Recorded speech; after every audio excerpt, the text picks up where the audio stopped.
This is going to be Cutler's Brigade Part 6 on Gettysburg Battlefield Facebook.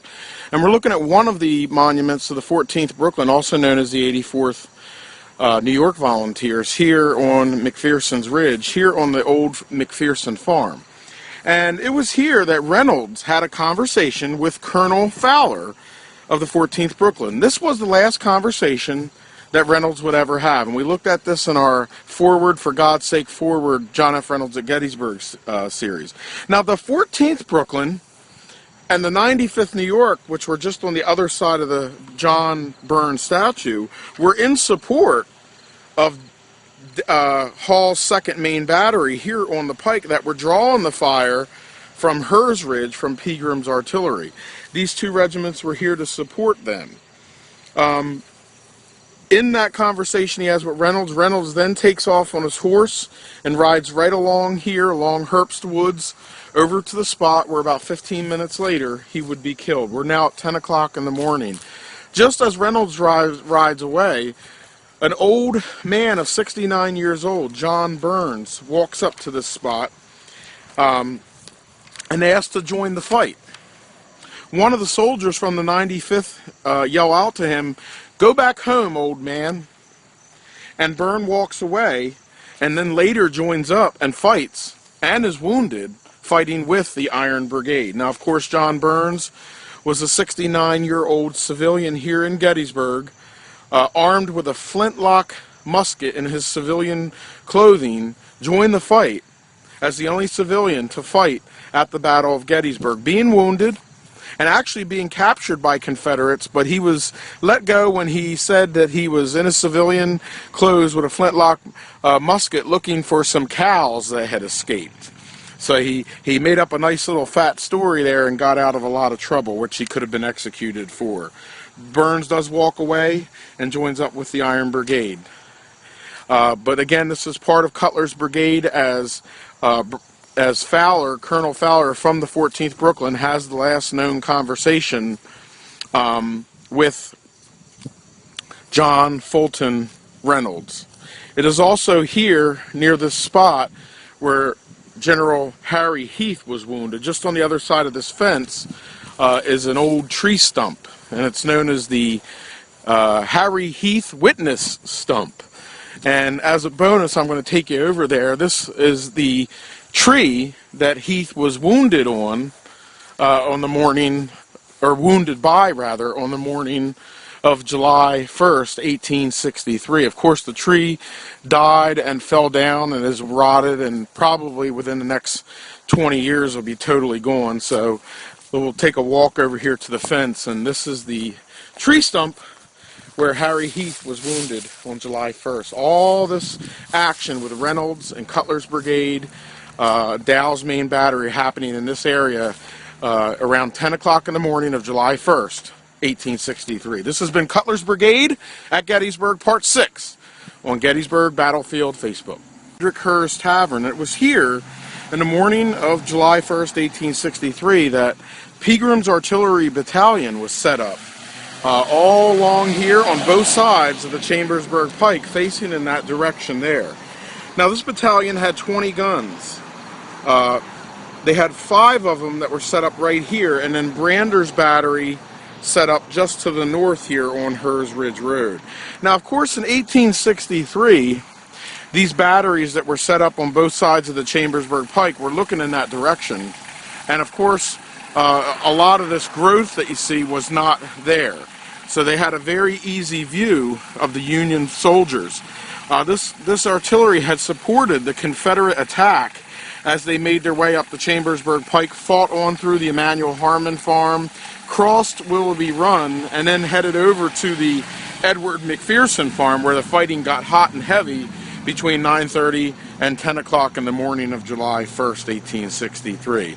But this here is the site of Pegram's Confederate Artillery Battalion on the morning of July 1st, 1863. This has been Cutler's Brigade at Gettysburg, Part 7 on Gettysburg Battlefield Facebook. Part 8 on Gettysburg Battlefield Facebook. And I'm standing here in the area where Brander's Virginia Battery, also known as the Letcher Artillery. Now, these batteries had two 10-pound Parrots, two Napoleon guns.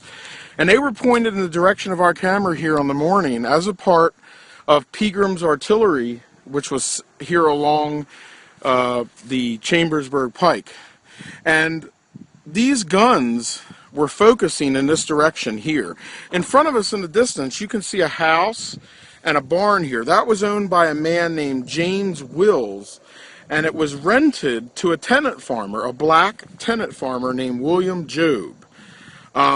The focus of Brander's artillery was this ridgeline beyond the Job farm, over here looking at Sheeds Woods in the distance. What was the reason for that? Because just over here, where the lane behind the barn goes back to the woods, is the monument to the 76th New York Infantry.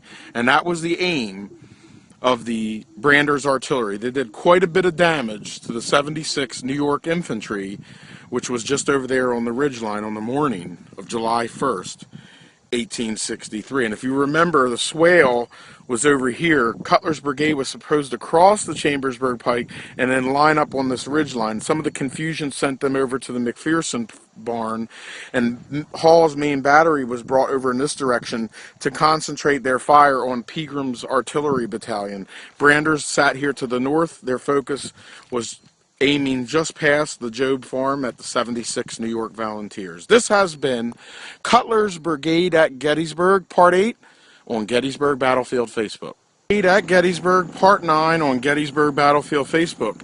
And we're looking at the monument to the 56th Pennsylvania Infantry in Cutler's Brigade. Now, after crossing the swale over here, they headed in this direction, and they come into line here alongside of the 76th New York, which is here to their right. Now, of course, we talked about the 76th New York in our last video, as they were the subject of Brander's artillery fire going across the Job farm right here at them. But to the left of the 56 New York Volunteers, or 56 Pennsylvania Volunteers, in this direction, back toward the railroad cut, there was nobody there. There was a large gap, which was supposed to be filled by the 147th New York Volunteers in the line of march. That was messed up when Hall's battery was placed over by the McPherson barn by John Reynolds. And then the 147th New York moved into the McPherson farm. We'll talk about their positioning as they were there for 5 minutes on our next video, but this was the gap that was created by the movement of Hall's battery over in the swale coming off the Lutheran Theological Seminary.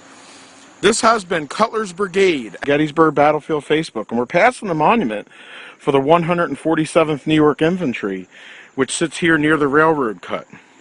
Now, there was a gap here on July 1st, 1863, because the 147th did not first be placed in line here. They actually moved forward to the Edward McPherson barn area and house over there that you see in the distance. When the Hall's main battery was placed in a position, the 147th got confused. They moved up with the 14th Brooklyn and the 95th New York to the McPherson farm. They were there for about 5 minutes. And when they were there, they then moved to their right and crossed the Chambersburg Pike near the crest of the hill. Now, as we get here on top of the railroad cut bridge, you can see in the distance a low-lying area here in the distance. That is where the 147th crossed, and then right here by this tree line is where their first position was. Of course, they would be beaten back into this area. Now, when they were placed out here, they were placed on the reverse slope of the military crest, which is on the far side downward. You can see the slope right here. This is the reverse slope, the very crest of the hill, and then the forward slope would be right against the wood lines. They were placed on the reverse slope, could move up to the crest to see the enemy, and then fall back. And then eventually they would fall back to their positioning here along Cutler's Brigade line. This has been Cutler's Brigade Part 10 on Gettysburg Battlefield Facebook.